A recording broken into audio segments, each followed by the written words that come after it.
Communication is the most important thing that we do as human beings. Communication with ourselves and communication with others. Hi, we're Ancient Porch Strategies. I'm Rob Hunter, the MC here. That means Master of Communication. So I know a thing or two about the subject we're discussing this week based on this book, The Art of Communicating by the Buddhist monk Thich Nhat Hanh. This is Amy Yak. She's our CEO, Chief Evolution Officer, and that is Sierra Ramcan. How of a barrier communication can create based on our own internal workings. The story takes place in Vietnam. Man was sent off to war. He was gone for 3 years. But before he left, his wife got pregnant and she gave birth while he was away. He returned from war. His child is a stranger, goes into the house. Mother goes out for whatever during the day. And the kid says to the dad, Mom's been talking to someone for the 3 years that you've been away. And he gets all distraught, thinks the worst case scenario, and he becomes cold. Wife comes home, they don't talk. She eventually, it's only a few days later, because she went into her own self too, but the tragedy of the story is she took her own life. And it turns out she was talking to a shadow, not an actual person. She was just lonely, needed some support. That's the barrier communication can create if not done mindfully. So in the second section of the book, Thich Nhat Hanh talks about how we communicate to each other based on how we communicate with ourselves. So that was one of my main takeaways of how important that is. So in my course that I've created, Master Your Message, it's all about learning how you are, your biases, your judgments, and how that impacts how you communicate to avoid situations like that, even though it's the most extreme example. But in the workplace, you could see how something wouldn't get done because of a miscommunication. The team could fall apart. Amy, that's something that you know very well, teamwork, because your course is dedicated to creating extraordinary teams. Mm-hmm. So what did you take away from this book as far as how communication with each other impacts teams, impacts families, impacts relationships? Well, I'll start by saying, first off, that in order to create any extraordinary teams, relationships, tribes, groups, whatever you want to call it, it starts first and foremost with yourself and how you speak to yourself, how you handle the uncertainties, your own fears, your own beliefs, your own thoughts and feelings. And all of that is necessary as a foundational baseline in order for you to then be able to show up, be present, and as he talks about, compassionately communicate with others. So in this world where we have to deal with other humans, it is what it is. And it's actually what we need other people in order to thrive and be our best selves. We can't just go it on our own. We do need the support of other people, but in order to communicate effectively and to communicate with compassion, what he talks about here and what we teach as our fundamentals here on the Painted Porch is that we have to be aware of who we are. And he talks about specifically about our suffering and the things that we are still working through ourselves and how we perceive ourselves, the world, and other people in order to then be able to see, understand, and communicate with compassion for others. So Sierra, that brings you in perfectly, because a lot of what the Buddhist monk here is saying is about mindfulness. And what Amy just said is mindfulness. That is obviously your area of expertise. So take what Amy just said, starting with self and mindfulness, and where did you go in reading the second section of this book? Well, one of the things that's interesting about mindfulness is being aware of the ego as well. So when we say ego in modern times, we often think it's a negative thing. Ego, truly, the root meaning is that you know who you are. But knowing who you are means knowing that you have strengths and weaknesses, that you have both, that you are not, knower of all knowers. You are not omnipotent. And one of the things he talks about is when you have a healthy ego, one that is a balanced ego, it makes you a better listener. Because if you understand that you have both strength and weakness, that you have both joy and suffering, the yin and the yang, if you will, then you will recognize that also in others. And as we know, a Stoic principle is that humans were made to work together. So one of the beautiful concepts of yin and yang is whatever is a weakness in me is likely a strength in you. And so when you work together, those strengths make you a stronger bond. And understanding that and using that type of compassion when you communicate will make you a more effective communicator. Let's focus on listening for a moment. So Sierra, yeah, exactly. It's something that there's many distractions in the world. There's distractions of our own mind, there's distractions of cell phones, there's distraction of our surroundings. And you live in a household with a young person who has a lot of energy, but you really focus as his mom on listening. So walk us through your philosophy on that and how it helps you as a mother. Well, I think Anyway, that as a parent, I think you have to model the kind of behavior that you want to see back. And sometimes that's hard to do, but I find if I want my child, who you are right, has a lot of energy and a lot of things to say, is very verbose. If I'm to listen when I speak, then I need to model the same thing as well, and that same type of compassion. Sometimes there's more coaching and counseling that goes with that, with both raising a young human as well as working with members of your team. Sometimes modeling isn't enough. Sometimes you have to break down what you're modeling and give the reasons why you're modeling. Again, very Stoic concepts here. And play a little bit of premeditatio malorum, in the sense of, if my child is trying to run across the street, me just saying look both ways is often not enough. So the premeditatio malorum, the planning for the worst, is what if there's a car that's coming that doesn't see you? What if then what happens? Then you get hit by the car. This is why we look both ways when we cross the street. So breaking that down. And as well as listening just helps you to understand where that person is coming from, even if it doesn't make sense. This morning, you should know my son loves Legos. This morning, he was feeling very frustrated with the Legos. He couldn't build something correctly. And his statement was, the Legos are being mean to me. This is a feeling, right? There's a lot of feelings here. So we had to break down, like, okay, what is causing you to feel the frustration to the Legos? And then we literally said, like, Legos don't have a brain, they don't have feelings. So they're not actually trying to be mean to you, but I hear that you are upset with the Legos. So let's figure out what's wrong with the Legos. Yeah. That's such a beautiful example, because you could fill in anything else in that blank. Blank is being mean to me. Blank is against me. Whatever it might be, whether it's a piece of plastic, an inanimate object, or if usually it's another person or a situation. That belief of, this is being, this is intentionally trying to negatively impact me. I think that's such a great example of just pausing and getting a little bit curious and digging down into it, instead of, which, as any parent or probably human, whether it's a Lego or anything else, if someone said the Lego's being mean to you, like, that's, of course they're not being mean to you, they're just plastic. Instead of saying that and shutting down the conversation because now you've made them feel ashamed or stupid, or whatever word you want to fill in the blank there. Instead, you became curious. And that's one of the things that he talks about here. He says, there are two keys to effective and true communication. The first one is deep listening, which is exactly what you did. Tell me more about that. Help me understand.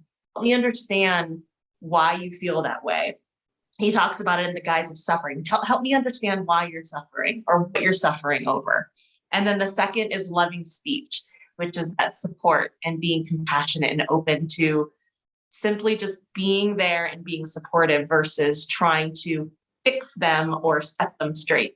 But a lot of it has to do with patience, right? And that's what deep listening really is. It's having the patience and the awareness of your own mind to put your own mind aside and focus on that other person. that's what he means in The Art of Communicating, the book that we're reading this month. That's what he means to me when he says deep listening. It's okay, I'm going to put myself aside here and I'm going to focus on you and I'm going to be curious. I'm going to ask you questions. So that is a huge part of this because Amy and your teamwork, most teams at some point stop listening to each other, especially teams that go down into dysfunctional territory. It happens everywhere. Mm-hmm. It's just how do you break out of that, right? How do you retune in to, okay, I need to be more compassionate. I need to welcome other people's thoughts, feelings, share it so they'll share out their ideas. But the other part that you highlighted here is, loving speech. So this is another example where Sierra came in and didn't judge her son for saying the Legos are being mean to him. Mm-hmm. So it's, okay. You don't have to negate what he says. So if someone comes at you with an idea that you don't like or an opinion you don't like, you don't just shoot that idea, call them a name, which is much of our social media political debate now. It's the exact opposite of what he preaches here. So what? You have a different opinion about somebody else. Sit down and listen and ask them questions. Why do they have that opinion? Mm-hmm. That's, I think, that huge element there, because it's about understanding you to know, I disagree. Oh, that's silly. Oh, why would this person say that? And say, okay, that's just a thought. Let me put it aside. Let's dig in a little bit here. So I bring all of that up because this is something you need to work at. It doesn't just happen overnight.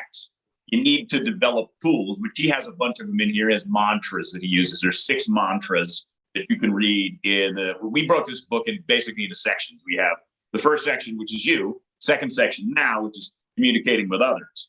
But a huge vital part of it starts with you. So Amy, over the last few years, and now reading this book, what are some of the things that you have done to understand yourself and how you communicate with your 20 years of experience working from home and relating it to teams?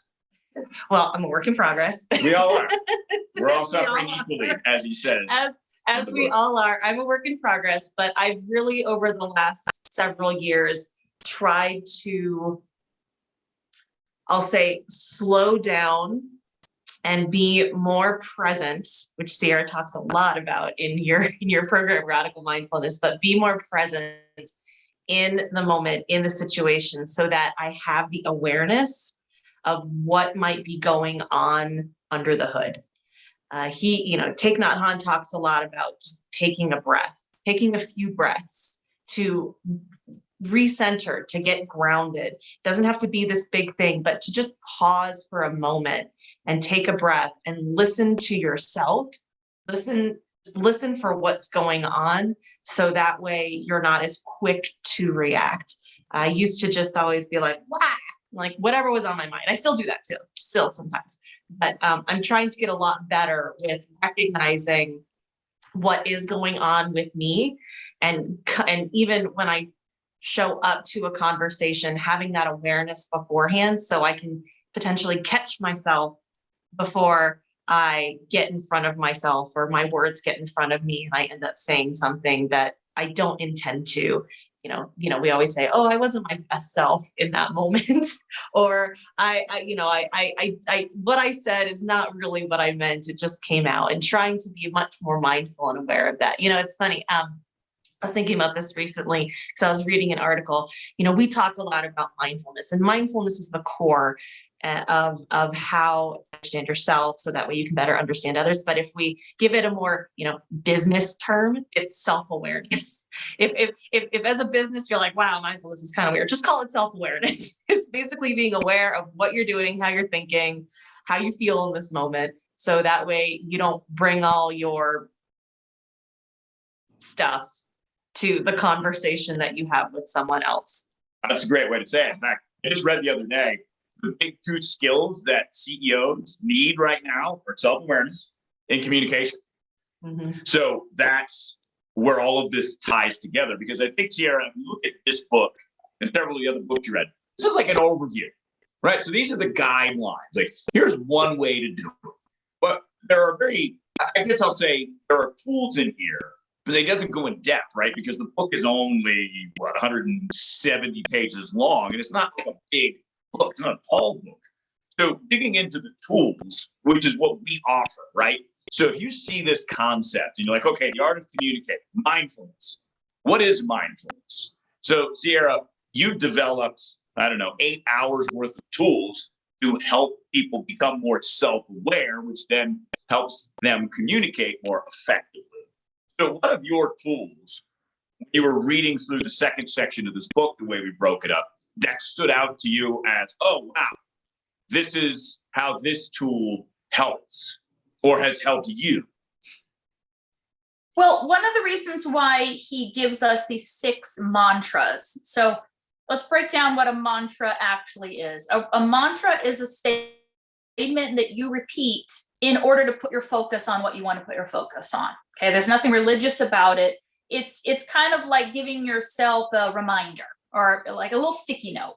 So a mantra is something that you repeat, whether you're saying it out loud, reading it, looking at it, listening to it, whatever. It's a repetitive statement that is helping you shape a new habit or a new action. So in this concept of trying to speak with loving kindness and to listen in the present, it can be hard to do. He gives us these 6 mantras as a way of helping us to remember what we're supposed to be doing. It's a reminder. So the mantras, if I may, I'll just list them off. The first mantra is, I am here for you. The second mantra is, I know you are there and I am very happy. The third mantra, I know you suffer and that is why I'm here for you. The fourth mantra, where are you? I suffer, please help. The fifth mantra, this is a happy moment. And the sixth mantra, you are partly right. He gets into detail about why he's giving you these mantras, but these mantras are designed to help you stay on task with listening attentively, mindful, and loving speech, right? We need these little reminders so that when all that automatic negative reaction comes up, that's a stupid thing to say, Legos aren't mean, is hold on, I'm here for you. I'm here for you. Being here makes me happy. Your questions make me happy. I'm listening. I understand your suffering because this is frustrating. And these are the words you're using. I'm here to try to help you. These mantras are to just bring us back in check to our goal, which is to be better at listening and to use loving speech. Mm-hmm. Yeah.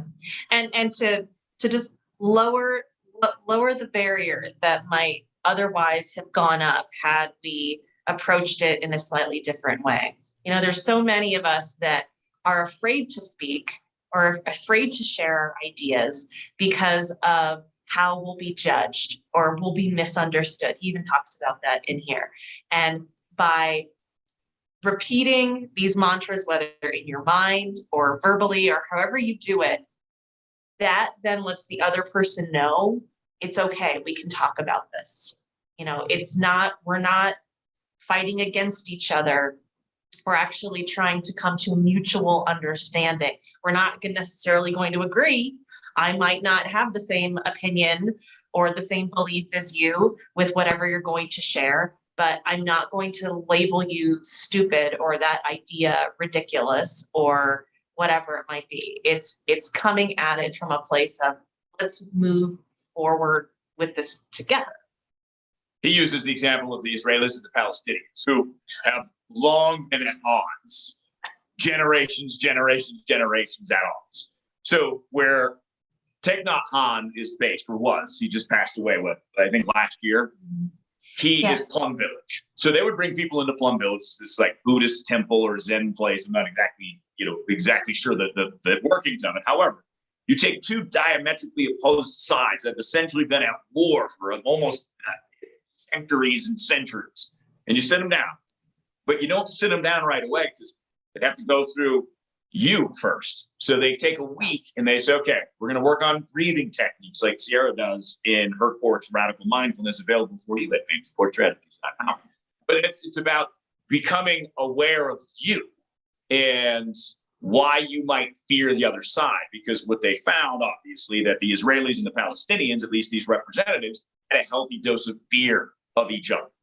So the only way to deal with that fear is to be separate, not talk about the main issues, not talk about land, not talk about whatever. And then you start negotiating. Like after you get that down like in week 2. So if you have a team at work that isn't functioning well, start there. And that's what I loved about this. It's that, again, it's patience, because we live in this technological age in 2022 where everything is fast paced, where you can get an immediate answer to anything by picking up your phone and asking the digital assistant, and it will maybe answer the question for you. So instead of do the opposite of technology, withdraw, be patient. Because I mean, for me, I'll use a personal example as far as how I communicate with myself for most of my life, because I was not very nice to myself. So there would be certain instances where I wasn't very nice to Amy because I wasn't very nice to myself. And I just thought that that was the way that it worked. That's the way the world worked. That's the way I worked. There's nothing I can do about it. It's my mind. And you're like, no, by being patient with yourself, by sitting down with yourself and listening to yourself and how you impact other people with the way you communicate. Because most fights between couples, workplaces, whatever, have something to do with you. And understanding that and accepting that goes, oh man, so far.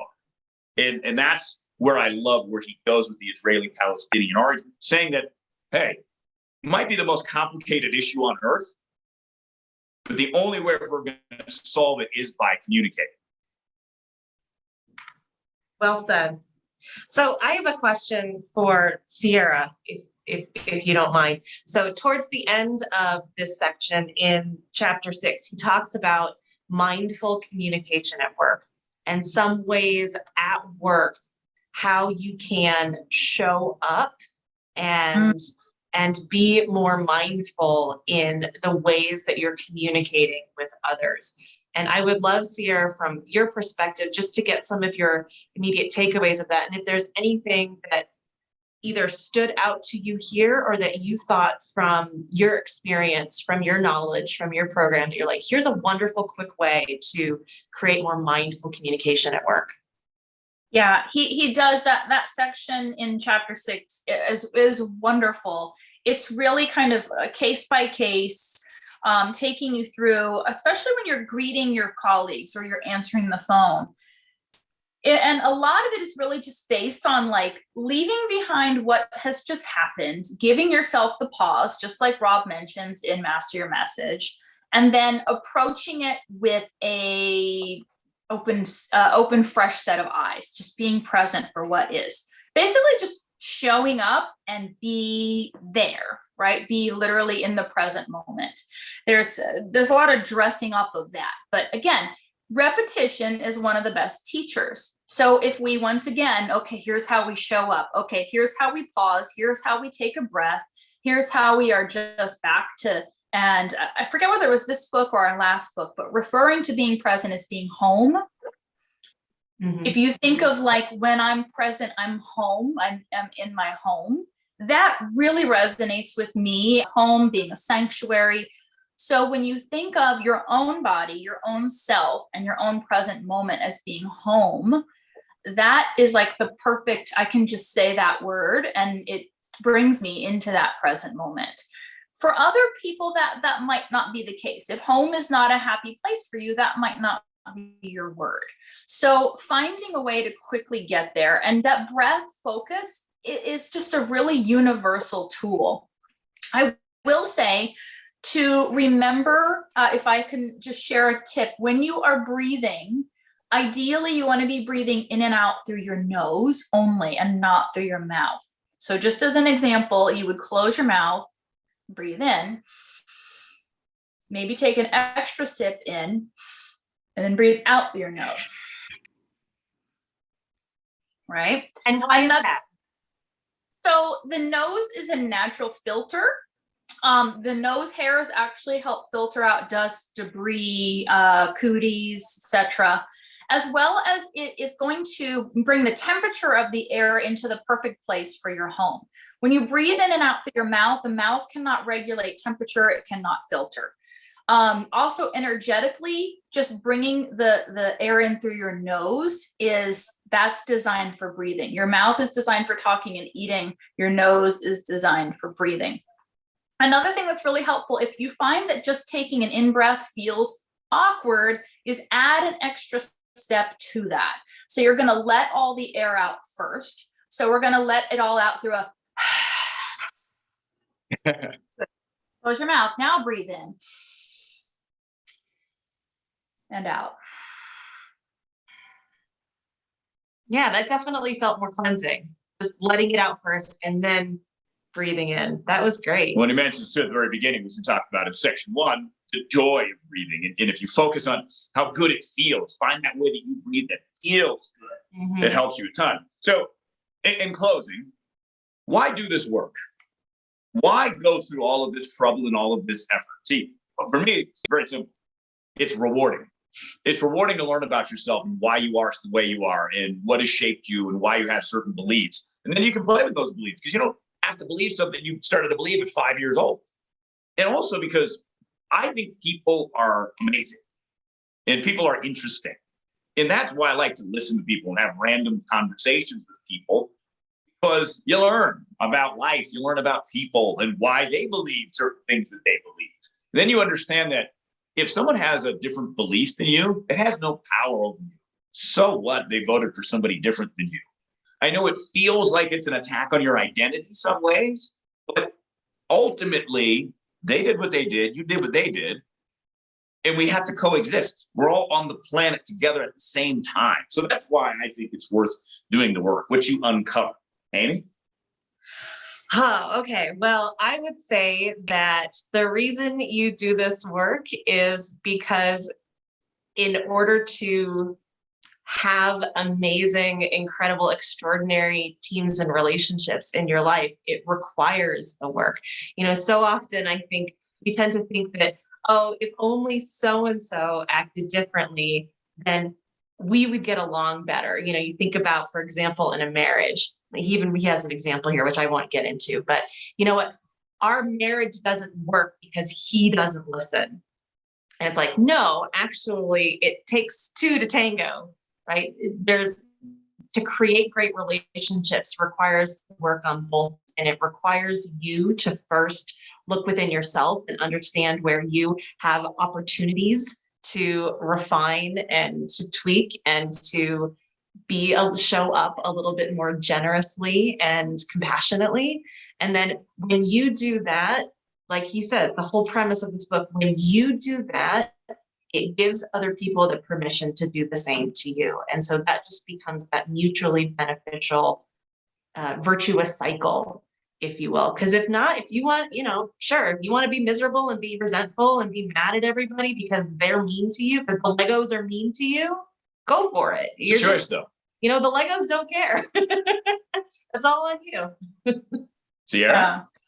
For me, my why is both tied to a Stoic principle as well as something in a movie from the 80s. So the Stoic principle that tomorrow is promised to no one. There is only today, there is only this present. And summed up best, I believe, from Ferris Bueller's Day Off. Life moves pretty fast. If you don't stop and look around once in a while, you can miss it. Mm-hmm. And the older you get, like they said, the faster time seems to go. And isn't it better to spend that time with other people? Yes. Than by yourself? Yeah. Well, there's nothing wrong with spending time by yourself, but doing both. Yeah. But having compassion for both, no doubt about it. So it starts with you. Be compassionate with yourself. That will help you be compassionate with others, which is exactly where we'll go in section 3. So broadening out from our communities to the world. I mean, he's a Buddhist monk, after all, Thich Nhat Hanh. So we have to talk about the impact on the world that we can all have as individuals. Sarah, for Amy, I'm Rob. We are Paint to Porch Strategies, a training and advisory company that helps with all of these things here. It starts with mindfulness. Then we communicate. Then we go to teamwork. We have all the tools available for you. If you want to check them out, please do. Go to paintedporchstrategies.com and go up to the little button on YouTube here and click subscribe, because this is our Paint to Porch Strategies book club. Every week we get together and we break down sections of different books and discuss the tools and the techniques and whatever else is in there. Mhm. So we hope we will see you again next week right here at the Paint Report.